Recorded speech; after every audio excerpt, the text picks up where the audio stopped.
psychologist Carl Gustav Jung was one of the first modern thinkers to trace the spiritual thread which connects the ancient quest for gnosis to our times, finding a parallel with his own efforts to explore the unconscious. As his secretary and pupil, Aniela Jaffé worked alongside Jung for almost 30 years.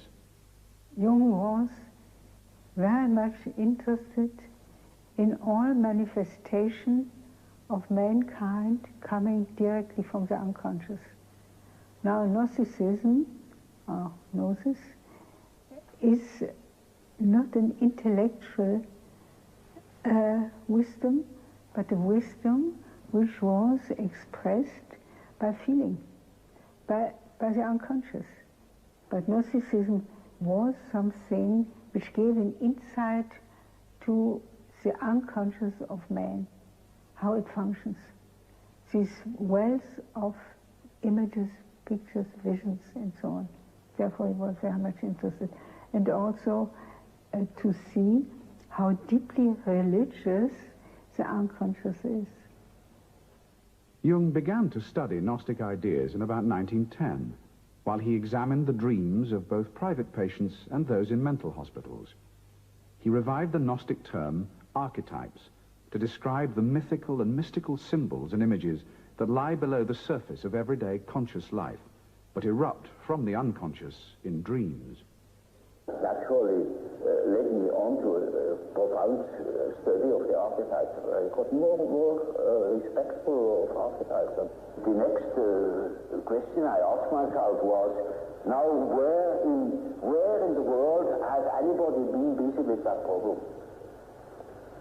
And I found nobody, except a peculiar spiritual movement that went together with the beginnings of Christianity, namely the Gnostics.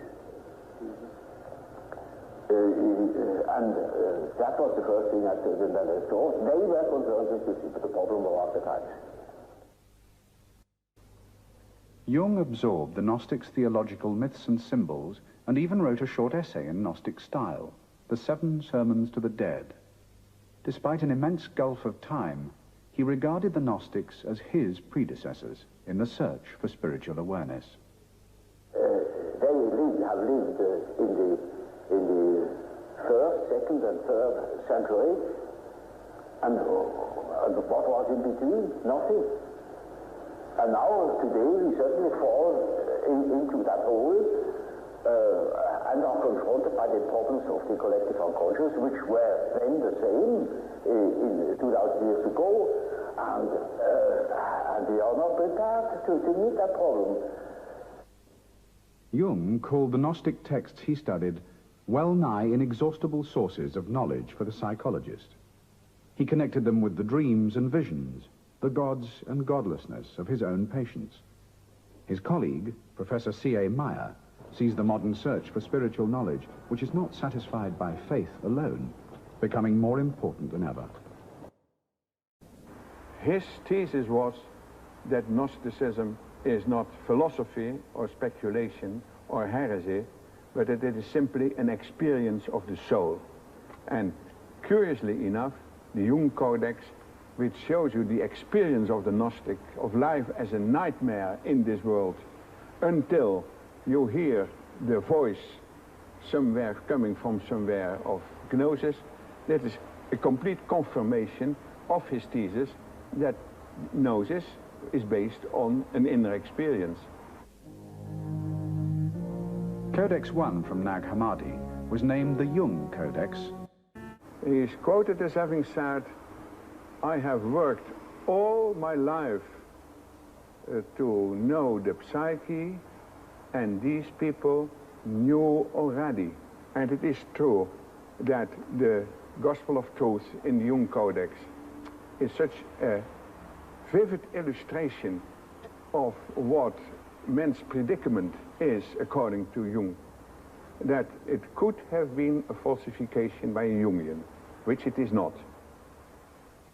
For Jung, religious experience was the center of all human experience.